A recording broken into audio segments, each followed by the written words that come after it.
Good evening students. आज हम इतिहास के टॉपिक 1857 के विद्रोह के बारे में एक दूसरे से बातें करेंगे। ये एक ऐसा विषय है जो बहुत इंटरेस्टिंग है और जो हमें बहुत ज्ञान भी देता है।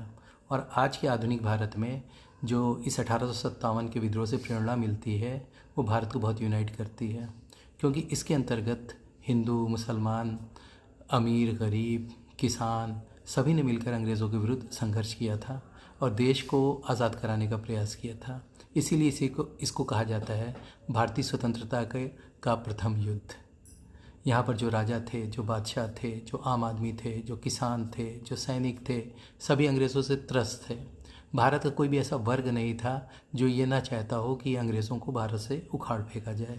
इसी का प्रयास 10 मई 1857 को हुआ, जिसकी योजना बनी थी या नहीं बनी थी, या फिर ये स्वतः मोटिवेटेड था, इसके बारे में भी काफ़ी सवाल उठते हैं। पर ये सच है कि 1757 के प्लासी के युद्ध के बाद 100 साल के बाद भारत को फिर से आज़ाद कराने का प्रयास किया गया था, जिसमें दिल्ली के बादशाह बहादुर शाह ज़फ़र, नाना साहब, झांसी की रानी, अज़ीमुल्ला खान, बख्त खान, तमाम ऐसे लोग थे जिन्होंने देश को आज़ाद कराने के लिए अपना सब कुछ न्यौछावर कर दिया। और देश को आज़ाद कराने के लिए हिंदू मुसलमान एक होकर लड़े। एक घोषणा की गई थी, आज़मगढ़ घोषणा। ये एक पैम्फलेट था जिसमें छापा गया था कि हिंदू मुसलमानों की इज़्ज़त ख़तरे में है, अंग्रेज़ जो हैं हमको परास्त कर रहे हैं, हमको हमेशा परेशान कर रहे हैं, हमारा धर्म ख़तरे में है और हमें कोई इज़्ज़त नहीं मिल रही है, लोग नंगे पैर जा रहे हैं। अंग्रेज़ जो हैं वो जो हैं परेड्स में भारतीय सैनिकों को कहा करते थे तुम आधे गोरिल्ले हो, आधे आदमी हो, और तरह तरह के दुर्व्यवहार होते थे। फिर डलहौजी की राज हड़पने की नीति हुई, जिसके कारण बहुत से राजा उनके विरुद्ध हो गए।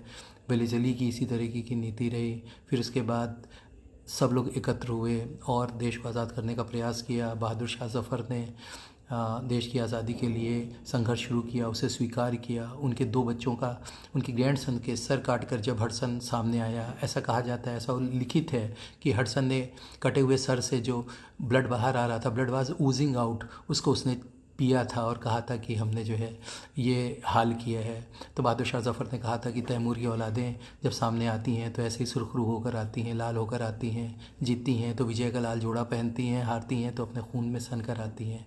उसी तरह झांसी की रानी के साथ पठान लोग साथ देते रहे और अंतिम समय तक, यहाँ तक कि संस्कार भी एक पठान ने किया झांसी की रानी का।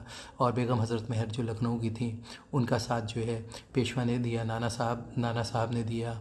और उन्होंने पेंशन स्वीकार नहीं की, जो अवध की बेगम थी, और वो अंतिम समय में नेपाल में रहीं, वहीं उन्होंने अपनी ज़िंदगी गुजार दी। तो हम देखते हैं 1857 का जो हमारा विद्रोह है वो हिंदू मुस्लिम एकता